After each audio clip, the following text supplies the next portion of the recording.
The email from CEO Marcus Bradford sat in my inbox like a ticking bomb. Sarah, we need to discuss your sister's position at the company. My office, 9 a.m. tomorrow. I stared at those words until they blurred, my coffee growing cold beside my keyboard. Emma and I had always been inseparable, identical twins who finished each other's sentences, shared every secret, and even ended up at the same company. Now, as Chief Risk Officer at Bradford Financial, I was being asked to evaluate my own sister's performance. The morning traffic crawled through Manhattan's streets as my mind raced through possibilities. Emma had risen quickly through the trading division, making a name for herself, with consistently high returns. Sure, there had been whispers about her aggressive strategies, but nothing concrete. Nothing that should have caught the CEO's attention. Marcus's corner office commanded a view of Central Park, the autumn leaves creating a canvas of red and gold below. He gestured for me to sit, his expression grave. Sarah, I'll be direct. The board has concerns about Emma's trading activities. The numbers don't add up. We need you to conduct a thorough audit and prepare termination papers if necessary. My throat tightened. Sir, given our relationship, wouldn't another officer be more appropriate? He shook his head. You're the most qualified person in risk management. More importantly, you're known for your integrity.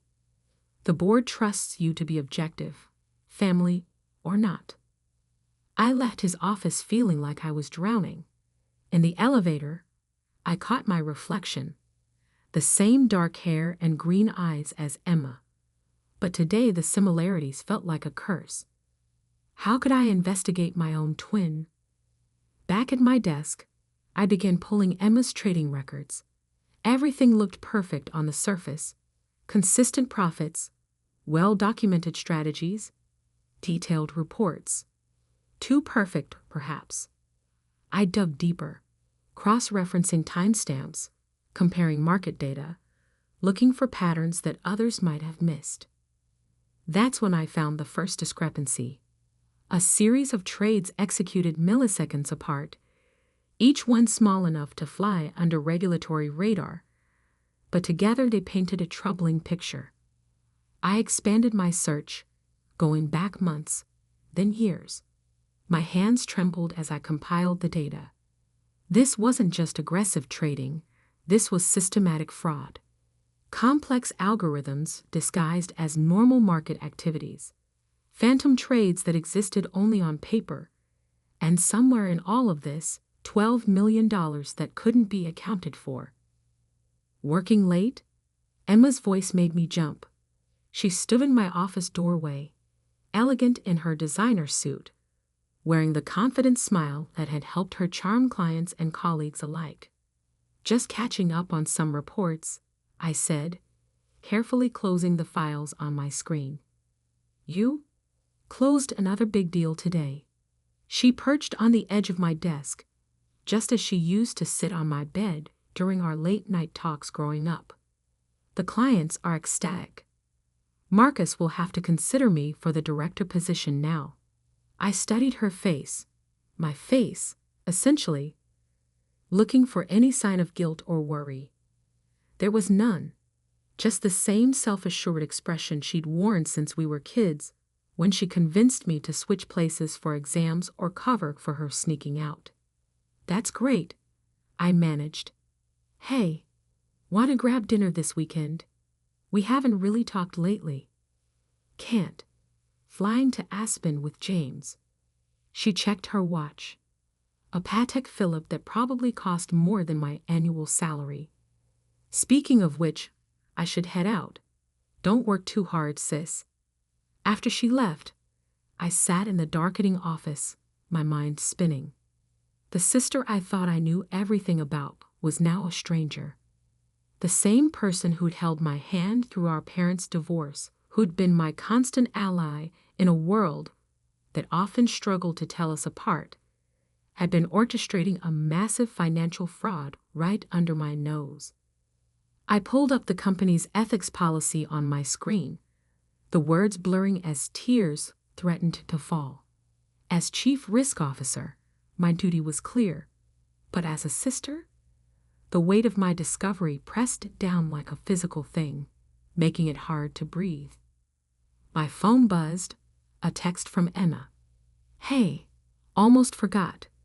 Can you sign off on those Q3 risk assessments? Need them for a client meeting tomorrow. Love you." The casual request felt like a mockery now. How many other times had I signed documents without questioning her? Had my trust in her made me complicit? I opened my personal laptop and began documenting everything I'd found, creating copies and securing them outside the company's servers. If I was going to do this, I needed to be thorough. No one could accuse me of acting out of jealousy or spite. The night deepened outside my window, lights twinkling across the city like stars. In 48 hours, there would be a board meeting where Emma would present her latest trading strategies. She didn't know that I'd also be presenting, showing exactly how those strategies had been used to perpetrate a massive fraud. My twin sister, my other half, had built her success on lies, and now I had to decide: family loyalty or professional integrity, blood ties or legal obligations. As I gathered my things to leave, a photo on my desk caught my eye. Emma and me at our college graduation, arms around each other, identical smiles beaming at the camera. I turned it face down, unable to bear those smiling faces, and walked out into the night. The next morning, I arrived early, determined to gather final proof before the board meeting. The office was quiet, just cleaning staff, and a few early risers. I logged into the system, ready to compile my findings into a presentation. But something was wrong. Files were missing. Trading records I'd flagged were altered. The evidence of fraud was being systematically erased. My heart raced as I checked access logs. Multiple logins from my credentials, times when I knew I hadn't been at my computer. Then I remembered. Emma and I had shared everything growing up, including passwords, a habit we'd never quite broken. She knew. Somehow, she knew I was investigating her. As if summoned by my thoughts, a message popped up on my screen. Storage room. Now, we need to talk. I stood on shaky legs, straightening my jacket like armor. The storage room had been our secret meeting spot since we both started at the company, a place for sisterly gossip and support during tough days. Now it felt like walking into a trap. Emma was already there, her expression unreadable in the dim light.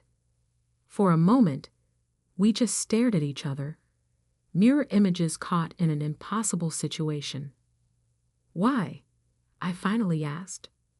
"Why did you do it?" She smiled, but it wasn't the warm smile I'd grown up with. This was something colder, more calculated. "Oh, Sarah, always so righteous, so by the book. Did you really think you were the only one who could figure it out?" "I have to report this," I said, my voice stronger than I felt. "You know that." "Do I?" She stepped closer. "Think carefully, sister dear. Your credentials are all over these transactions. Who's going to believe you didn't help me? That you didn't know all along?" The implication hit me like a physical blow. She'd used my trust, my access, my signature to cover her tracks. If this came out, we'd both go down. She must have seen the realization on my face because her expression softened. "It doesn't have to be this way. Help me clean this up, and we both win. The board meeting is tomorrow. One signature from you clearing my trades, and this all goes away." I backed away from her, my twin, my sister, this stranger wearing my face. "You really think I'd help you cover this up?"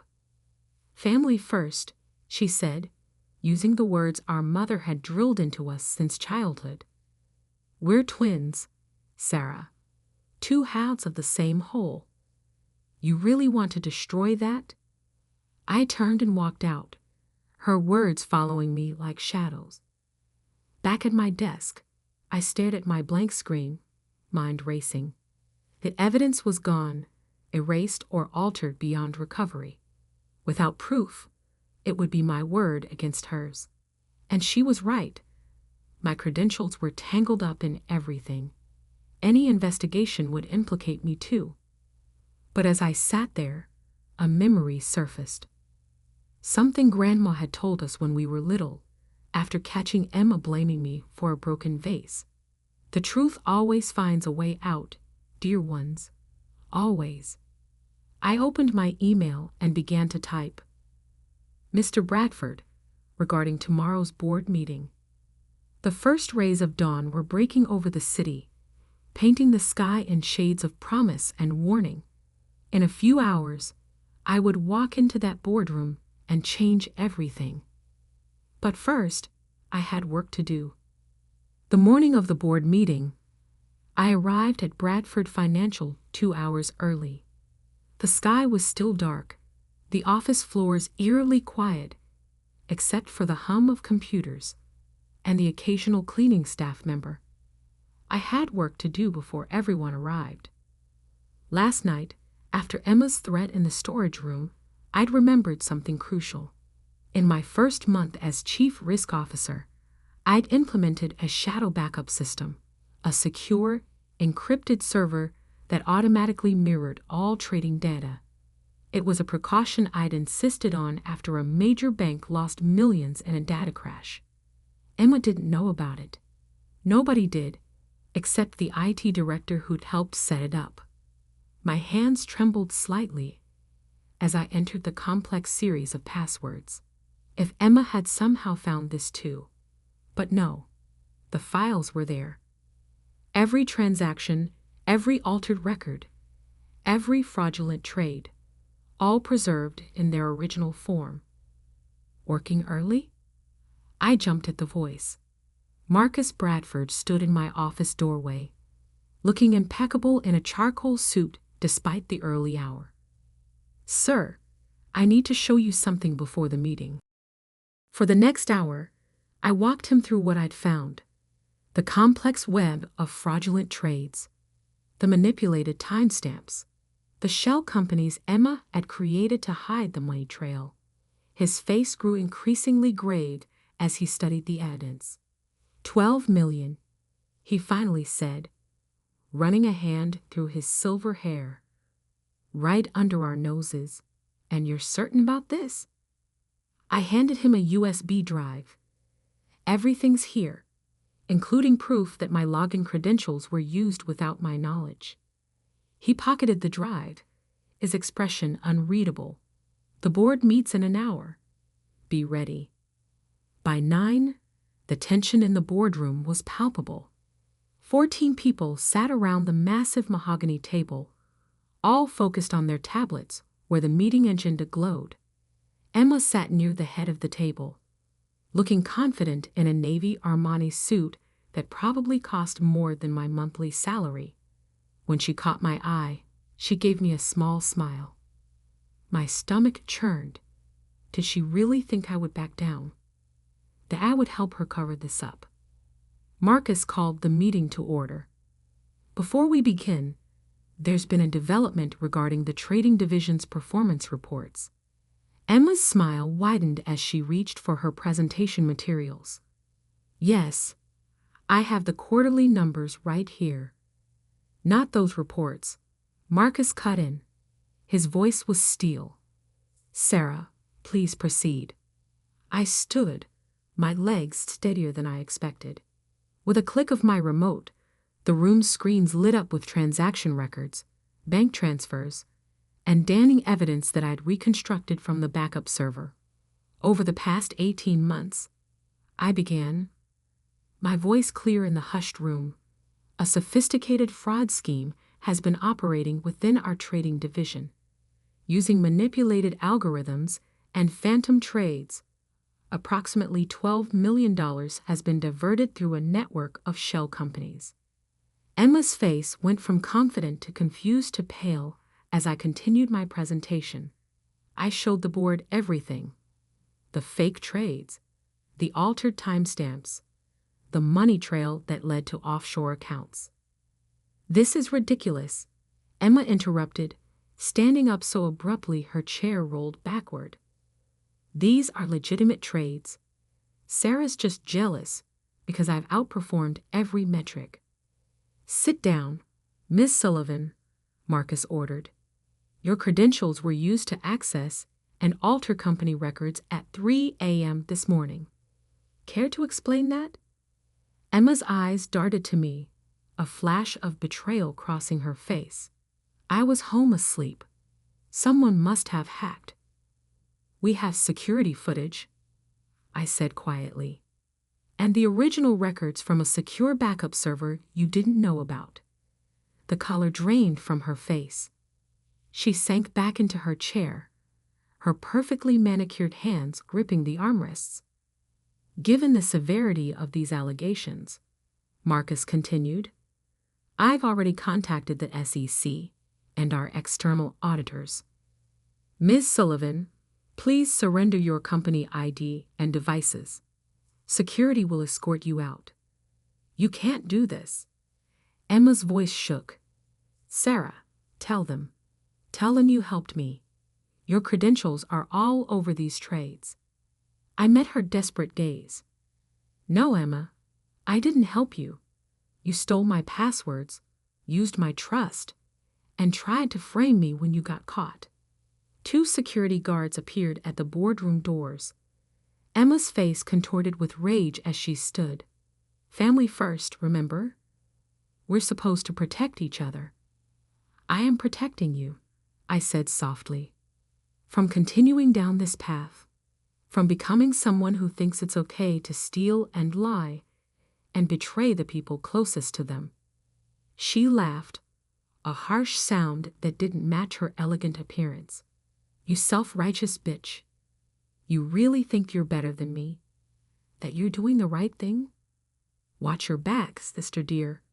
This isn't over." As security let her out, I remained standing, my presentation still glowing on the screens around us. The board members whispered among themselves, shooting glances between me and the door where my twin had just exited. Marcus cleared his throat. "Given the circumstances, we'll need to do a complete audit of all trading activities. Sarah, I want you to lead the investigation team. And, thank you. I know how difficult this must have been." I nodded, unable to speak. The rest of the meeting passed in a blur of action items and next steps. When it finally ended, I walked to my office on shaky legs and closed the door. On my desk, the face-down photo from our graduation caught my eye. I picked it up, studying our identical smiles, remembering how simple everything had seemed back then. When had Emma changed? Or had she always been this way, and I just hadn't wanted to see it? My phone buzzed. A text from an unknown number. "You chose your job over your own twin. Hope you can live with yourself." I blocked the number, but Emma's words echoed in my mind. Had I done the right thing? The moral thing, yes. The legal thing, absolutely. But family was supposed to be different. A knock at my door interrupted my thoughts. It was Lisa from HR, looking apologetic. "Sarah? We need you to sign some paperwork regarding the investigation." I followed her to a conference room where several thick folders awaited my signature. Each page felt heavier than the last. Documentation of my sister's crimes, written in cold, official language. As I signed the final page, my phone buzzed again. Another unknown number. "Check your email, sis. Remember that joint account we opened in college? Guess whose name is on all the transfers?" My blood ran cold.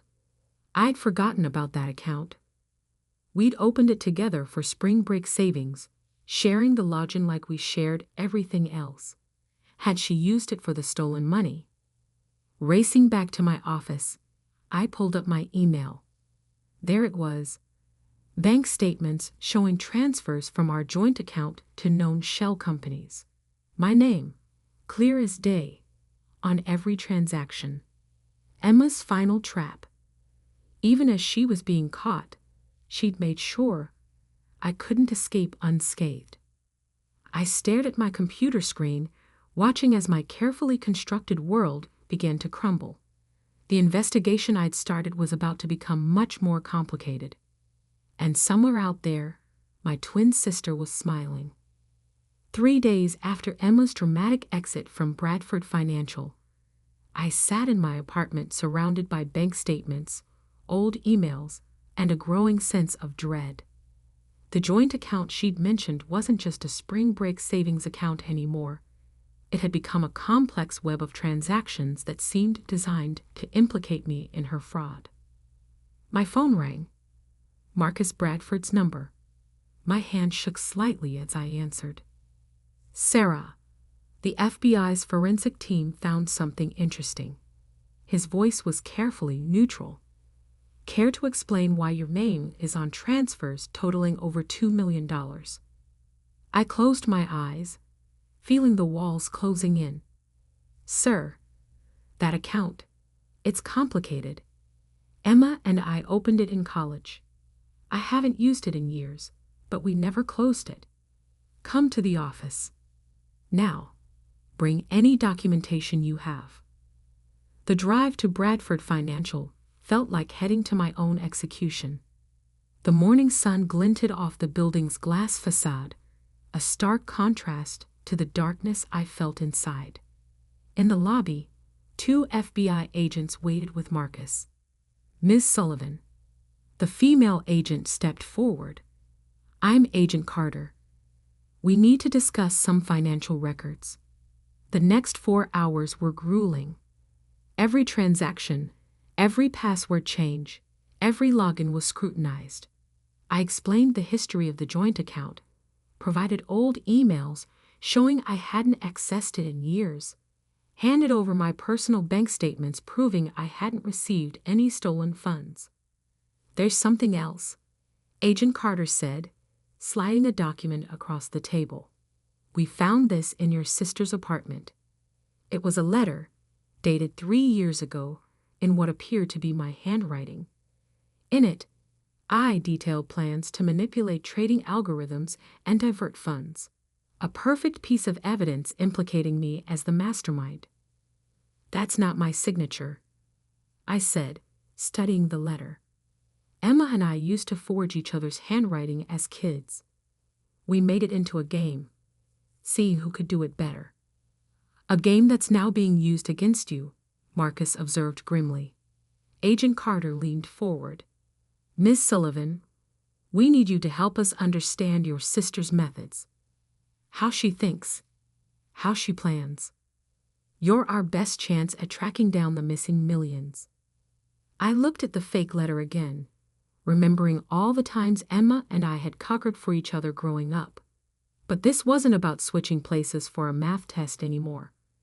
This was serious fraud, and she tried to drag me down with her. Okay, I said.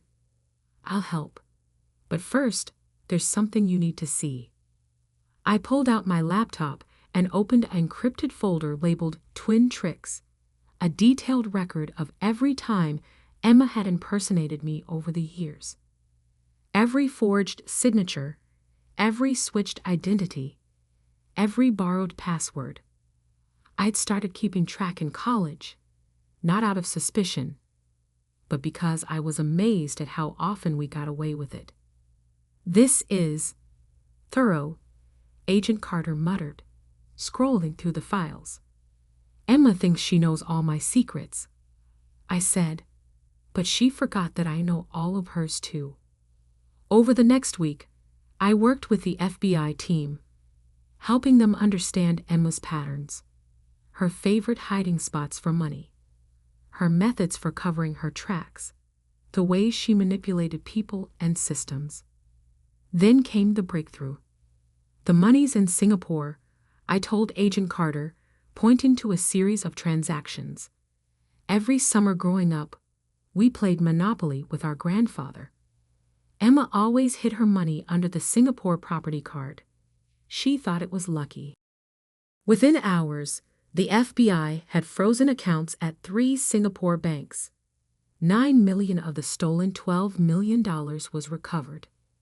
Emma had been tracked to a luxury hotel in Bangkok, preparing to disappear with the remaining funds.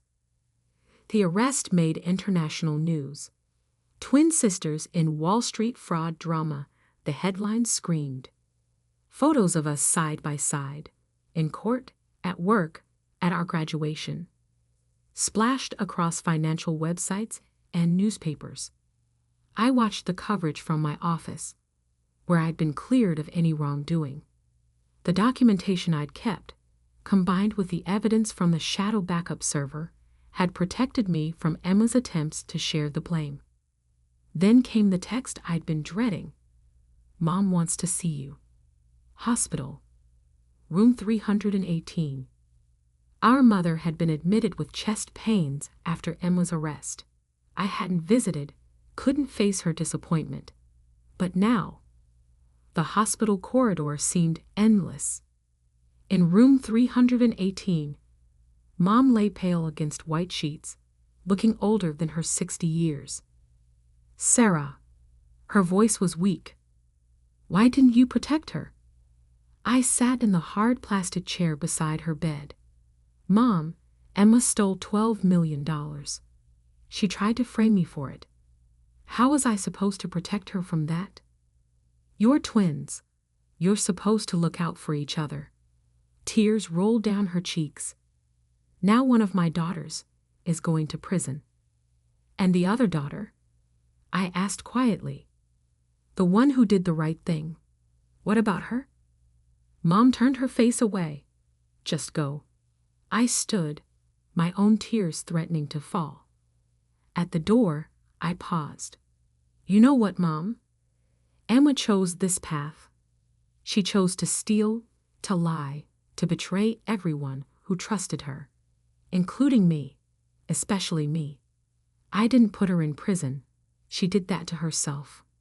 2 months later, I sat in a federal courthouse, watching as Emma was sentenced to 15 years for fraud and money laundering. She pleaded guilty in exchange for a reduced sentence.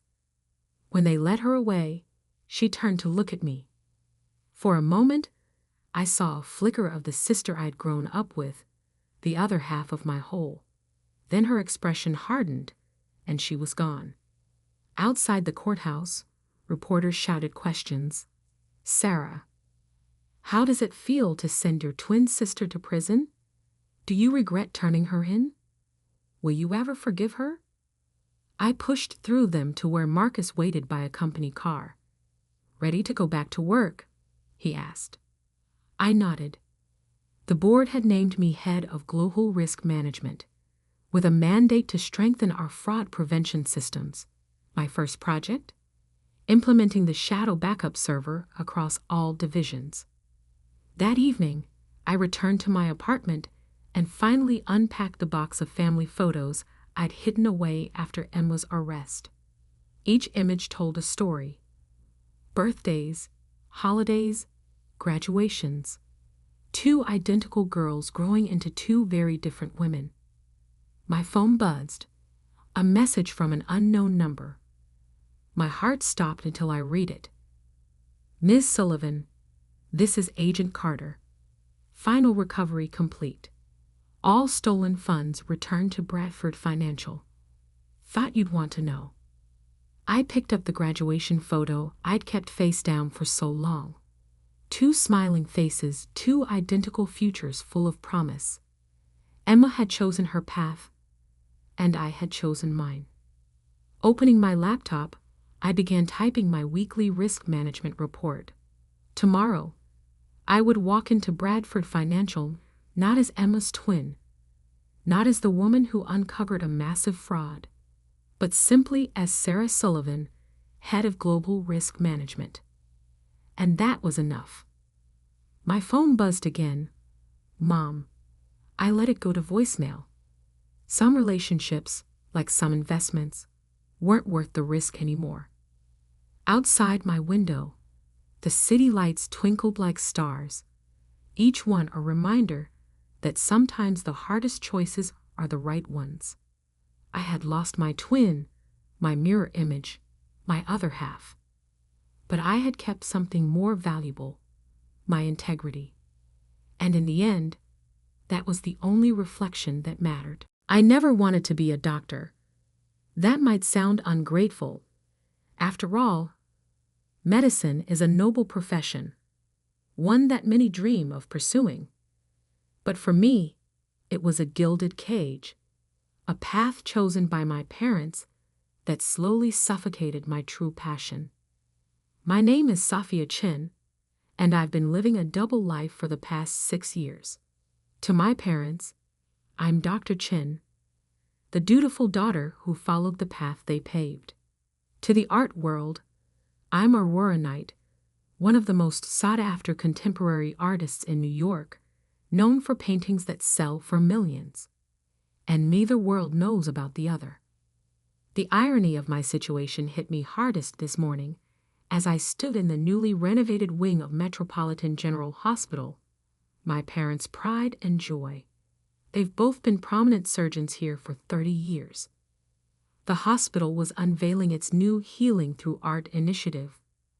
And there, taking center stage in the main lobby, was my latest piece. A massive canvas exploding with colors, abstract yet somehow alive, purchased anonymously through my gallery for $2 million. My mother stood beside me, critiquing it with her surgical precision. "I don't understand modern art," she said, wrinkling her nose. $2 million for splashes of paint. The hospital board must be losing their minds. If only she knew those splashes of paint would pay for an entire year of the hospital's pediatric care program. My father joined us, his white coat pristine, as always. "At least it adds some color to the place," he muttered. Though I would have preferred they spend the money on new equipment. I bit my tongue, remembering the night I created that painting. I had just finished a 36-hour shift at the hospital, their hospital, and instead of sleeping, I'd gone straight to my secret studio. The emotions poured out of me onto the canvas. The exhaustion, the frustration, the constant pressure to be someone I wasn't. But my story really begins 10 years ago, when I was 18 and dared to dream of attending art school. Absolutely not. My father's voice had thundered through our house, making the fine china in the display cabinet tremble. No daughter of mine will waste her life painting pictures. I stood in our living room, acceptance letter from the prestigious Art Institute clutched in my shaking hands. The same hands that had secretly won 3 national youth art competitions under a pseudonym. The same hands my parents wanted to train for holding scalpels instead of paintbrushes. But Dad, I got a full scholarship. They say I'm one of the most promising young artists they've seen in years. My voice sounded small, even to me. My mother sat perfectly straight on our leather sofa, her expression a carefully constructed mask of disappointment. "Safia, we've invested everything in preparing you for medical school. The extra classes, the summer programs, the MCAT prep courses. This isn't up for discussion." I never asked for those things. I protested, feeling the familiar pressure building behind my eyes. I never wanted. "Enough." My father cut me off. "You think art will give you a stable future? You think you can support yourself drawing pictures? Look at your cousin William. He tried to be a creative. Now he's 35 and still living in his parents' basement. But I'm good at it," I whispered. "Really good." My mother stood up, straightening her already impeccable blouse. "You're good at science too. Top of your class in biology. Perfect MCAT scores. That's not an accident, Safia. That's your true calling. I wanted to tell them about the paintings I'd sold online, about the gallery owner who'd seen my work and offered to represent me, about the fire that burned inside me every time I picked up a brush. But I knew it wouldn't matter. In their world, success had only one definition, and it wore a white coat. The acceptance letter crumpled in my fist. I had a choice to make: defy my parents and potentially lose my family, or find another way. That night, I made a decision that would shape the next decade of my life. I wrote to the Art Institute declining their offer, and I accepted my place at my parents' alma mater, Preston Medical School. But I also sent an email to that gallery owner, under my new pseudonym, Aurora Knight. "I'll need to work in absolute secrecy," I wrote. "No public appearances, no photos, no interviews, but I'll keep painting." His response came within hours. "Intriguing. Mystery can be a powerful marketing tool. Send me your next piece, and we'll begin." And so began my double life. By day, I threw myself into medical school, learning about human anatomy with the same precision I used to study color theory. By night, in a small studio apartment I rented under my alias, I created art that began to catch the attention of collectors worldwide. The first year was the hardest. Medical school was as demanding as my parents had promised, and there were nights I thought I would break under the pressure. But somehow, the exhaustion and stress only fueled my art. My paintings became more intense, more emotional. Critics called them raw, visceral, almost surgical in their precision. If they only knew. My first major sale came during my second year of medical school, a triptych that sold for $180,000. I celebrated alone in my studio, dancing silently among my canvases, knowing I couldn't tell a soul. My parents called that same night, proud that I'd aced another pathology exam. I let them talk, wondering what they'd say if they knew their dedicated medical student daughter had just been hailed as the most exciting new voice in contemporary art. The next few years followed the same pattern. I excelled in my medical studies, earning the praise and approval my parents had always craved. But in the art world, Aurora Knight became a sensation. My paintings sold for increasingly higher prices, and the mystery surrounding my identity only added to their allure. Collectors loved the story. The anonymous artist whose work seemed to capture the very essence of human emotion. "Your technique is remarkable," a prominent critic wrote. "There's something almost clinical in your understanding of human nature, yet your expression of it is pure poetry." I had to laugh at that. If he only knew how many hours I spent studying actual human anatomy. By the time I graduated medical school, I had earned enough from my art to buy a small private island. Not that I could ever tell my parents that. Instead, I dutifully accepted a residency position at their hospital, Metropolitan General, while maintaining my secret studio across town. The balancing act was exhausting, but something unexpected happened. I discovered that being a doctor made me a better artist, and being an artist made me a better doctor. My understanding of human anatomy brought a unique perspective to my paintings, while my artistic sensitivity helped me connect with patients in ways my colleagues couldn't quite match. But every time my parents bragged about their doctor-daughter, every time they reminded me how right they had been to push me into medicine, I thought about the paintings selling for millions under a name they'd never know. Until this morning, when they stood in their own hospital, unknowingly criticizing their daughter's artwork worth millions. The same artwork that would fund the pediatric care program they've been fighting to expand for years. And that's when I realized Maybe it was finally time for Aurora Knight to step into the light. But I'd never expected what would happen next. The decision to reveal my identity wasn't made in a moment. It built slowly, like layers of paint on canvas, each small incident adding another stroke to the bigger picture. My father's criticism of the painting in the hospital lobby that morning was just the final layer. What he didn't know was that I had another piece being unveiled that same evening at the Metropolitan Museum of Art. Standing in the hospital's sterile hallway, still in my white coat, I checked my phone. 3 missed calls from Marcus, my gallery owner. A text message flashed across the screen. Major problem with tonight's unveiling. Need to speak ASAP. I ducked into an empty consultation room, my heart racing. Marcus, what's wrong? His voice crackled through the speaker, tense with worry. The Times is running a piece on Aurora Knight. Someone talked. They're claiming they know your real identity. My blood ran cold. That's impossible. Only you know. It wasn't me, he cut in. But someone at the hospital connected the dots.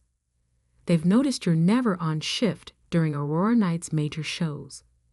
They've linked the anatomical precision in your work to medical training. They're running the story tonight. Right before the Met unveiling, I sank into a chair, my legs suddenly weak.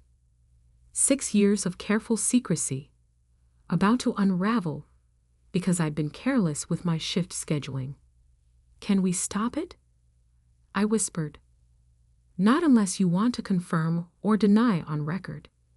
They're giving us 1 hour to comment. Through the consultation room window, I could see my parents in the distance, doing their rounds together as they had for 30 years. They looked so confident, so certain of their world and their place in it. I'll call you back, I told Marcus. I had spent years maintaining this divide, the dedicated doctor-daughter and the mysterious millionaire artist. But trying to keep these worlds separate had become like trying to keep oil and water from mixing by sheer force of will. Exhausting. Impossible. My pager buzzed. Emergency in the pediatric ward. As I rushed down the corridor, my mind raced through the implications. If the story broke, everyone would know. My colleagues, my patients, my parents. The emergency turned out to be an allergic reaction, scary but treatable. As I calmed the frightened child with an epinephrine shot, I noticed the walls of the pediatric ward. They were stark white, institutional, nothing like the vibrant painting now hanging in the lobby. Doctor, the child's mother touched my arm. Thank you. He was so scared, but you made him feel safe. I looked at the little boy, now breathing normally, clutching his stuffed elephant. In that moment, I realized something.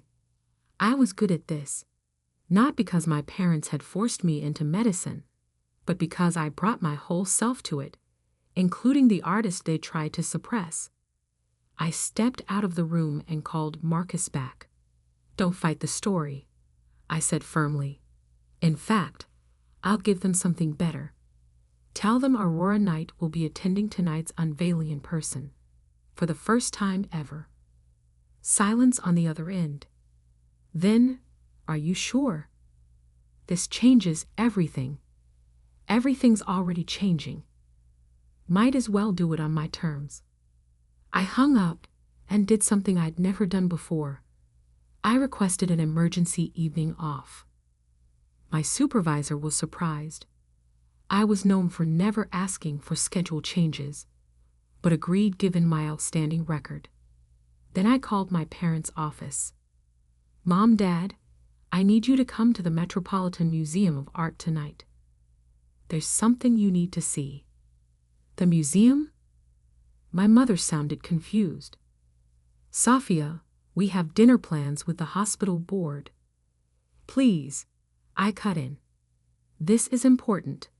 More important than dinner plans. Maybe it was something in my voice, but after a pause, my father said, "What time?"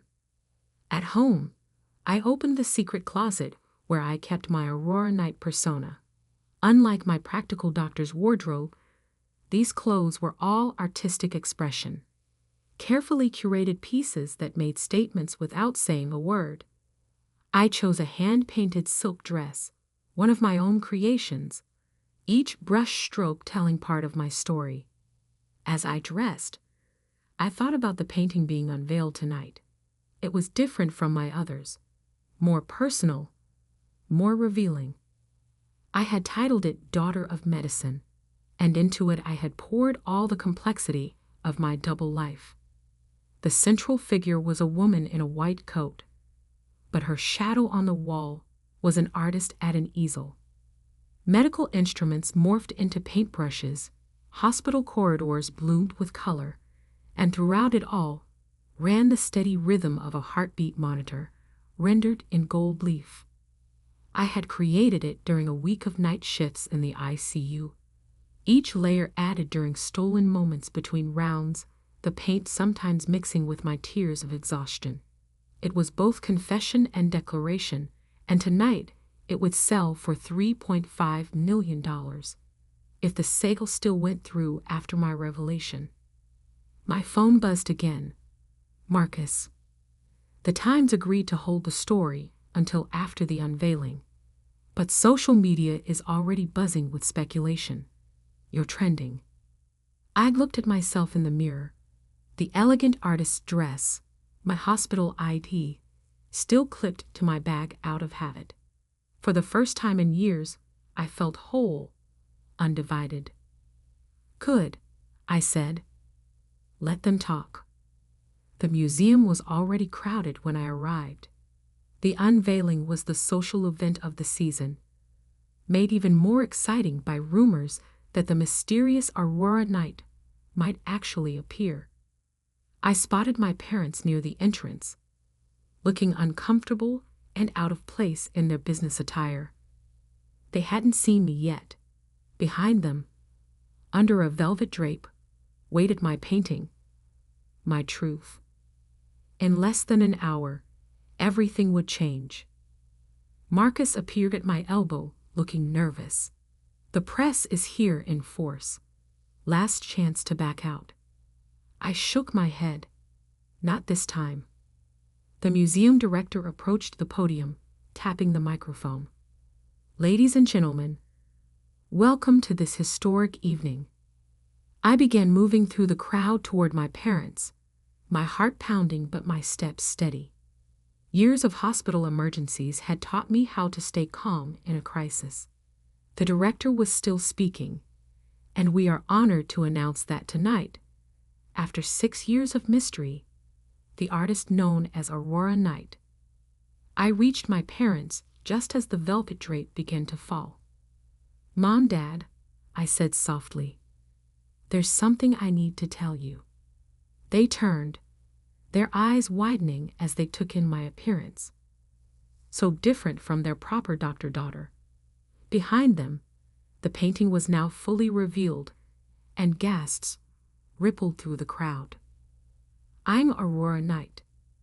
The words hung in the air between us as camera flashes exploded around us. My mother's face went pale, my father's jaw clenched, and in their eyes, I saw something I had never seen before, complete and utter shock. But before they could respond, before they could process this revelation, something happened that none of us expected. Something that would turn this already momentous evening into a night that would change not just my life, but the entire art world forever. The silence lasted only seconds, but it felt like hours. Then chaos erupted. Camera flashes exploded around us like strobe lights. Reporters shouted questions. The crowd surged forward, everyone trying to get closer to the newly revealed Aurora Night. But I couldn't look away from my parents' faces. My mother's perfectly maintained composure cracked first. This is impossible, she whispered. You're a doctor. I'm both, I said quietly, even as the crowd pressed closer. I've always been both. Then something unexpected happened. Dr. James Morrison, head of the hospital board, pushed through the crowd. His face was flushed with excitement. "The painting in the hospital lobby," he blurted out. "The one we just unveiled this morning. That was you." I nodded. His next words changed everything. "We have to pull out of the purchase. We can't possibly accept a $2 million donation from one of our own residents." The reporters went wild. Headlines were already forming. "Dr. Artist secretly donates millions to own hospital." But my father's voice cut through the chaos. "Donation?" He turned to Dr. Morrison. "What donation?" Dr. Morrison looked confused. "The purchase price of the lobby painting. It was returned to the hospital as an anonymous donation, earmarked for the pediatric care program. We thought some wealthy benefactor." His voice trailed off as understanding dawned. My father turned back to me, his face unreadable. "How many other paintings? How much?" 38 major pieces. Marcus stepped in, ever the efficient gallery owner. Total sales approaching $40 million. Aurora Knight is the most successful artist under 40 in the contemporary art world. My mother swayed slightly. Nearby, a senior art critic was practically dancing with glee. The precision in her work, it all makes sense now. She brings a surgeon's eye to her art. Actually, I corrected him gently, I bring an artist's heart to my medicine. That's when the second surprise of the evening arrived. Dr. Sarah Chen, my chief resident, pushed forward. Her eyes were shining with unshed tears. "The Williams case," she said. "That impossible diagnosis you made last month. You said you noticed a pattern." I knew exactly what she meant. A young patient had presented with seemingly unrelated symptoms. While other doctors focused on test results, I had noticed something in the distribution of his symptoms that reminded me of a color theory principle: complementary patterns that revealed a hidden hole. "You see things differently," Dr. Chen continued. "That's why your diagnostic rate is so high. You're not just looking at symptoms. You're seeing patterns like an artist," my mother finished softly. For the first time since my revelation, I saw something shift in her expression. The shock was still there, but something else too, a glimmer of understanding. My father remained silent, his surgeon's hands clasped tightly behind his back. I knew that pose. He was trying to maintain control, to process everything with clinical detachment. The museum director was desperately trying to restore order, to proceed with the official unveiling of Daughter of Medicine. But I barely heard him. My focus was entirely on my father as he slowly walked toward my painting. He stood before it, this man who had never wanted his daughter to be an artist, studying every detail with the same intensity he brought to examining X-rays. I held my breath. "The anatomy," he said finally, his voice rough. "Every muscle, every proportion, it's perfect." "Yes," I said, moving to stand beside him, "because I learned it from you." He turned to me, and I saw tears in his eyes, something I'd never seen before. "All these years," he whispered, "we thought we were teaching you to be a doctor, but you were learning to be something more." My mother joined us, her hand finding mine. "The painting in the hospital," she said. "You didn't just donate the money. You chose that spot in the lobby because it's where you both stop every morning," I finished. "I wanted to bring some beauty to your daily routine, even if you didn't know it was from me." The cameras were still flashing, reporters still shouting questions, but in that moment, it was just us, a family seeing each other clearly for the first time.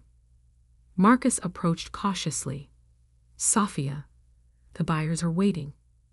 The bidding for Daughter of Medicine has already exceeded the asking price. They want to know if you'll still sell. Now that? No, my father interrupted, surprising us all. He turned to face the crowd, his voice carrying with the authority of 30 years in surgery. This painting belongs in the hospital, next to the other one, where everyone can see what happens when you don't force someone to choose between two halves of themselves. Dad, I started to protest. It's worth millions. He smiled, and it was a smile I'd never seen before. Part pride, part regret, part wonder. So is my daughter. The story exploded overnight, of course. Doctor by day, millionaire artist by night, became a global sensation. The art world was fascinated by how medical training influenced my work. The medical community was intrigued by how artistic perception could enhance diagnostic skills. The hospital created a new program, integrating art therapy into patient care, with me as the director. My paintings now hang in both galleries and hospitals, bridging the worlds I once thought had to remain separate. My parents? They're still adjusting. Sometimes I catch them looking at me like they're seeing a stranger.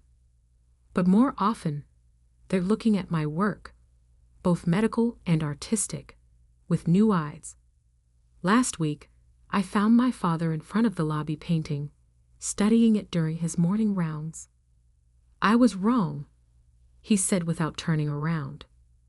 When I told you that art wasn't a real career, I was trying to protect you from struggle, but instead, I almost prevented you from becoming who you were meant to be. I stood beside him, both of us in our white coats, looking at the swirls of color that had helped heal not just the hospital's finances, but our family's wounds. You didn't prevent anything, I told him. You taught me precision, dedication, and the importance of understanding human nature. I just applied those lessons to a larger canvas than you expected. He laughed, a real laugh, free from the weight of expectations. Your mother's talking about taking art classes, you know. Says she wants to understand your world better. It was always the same world, I said softly. I just needed everyone else to see it. Now, when people ask me if I'm a doctor or an artist, I smile and tell them the truth. I'm someone who refuses to be defined by other people's limitations. My art heals in one way, my medicine in another, but both come from the same place. A desire to make the world a little more beautiful, a little more whole. And my parents, they finally understand that success doesn't always wear a white coat. Sometimes it comes covered in paint. The plaque beneath the painting in the hospital lobby now bears both my names, Dr. Sophia Chen and Aurora Knight, a reminder that we are all, perhaps, more than the labels others give us. We just need the courage to show our true colors. And somewhere, in my studio that's no longer secret, a new canvas waits. Because this isn't the end of my story. It's just the first time I'm signing it with my real name.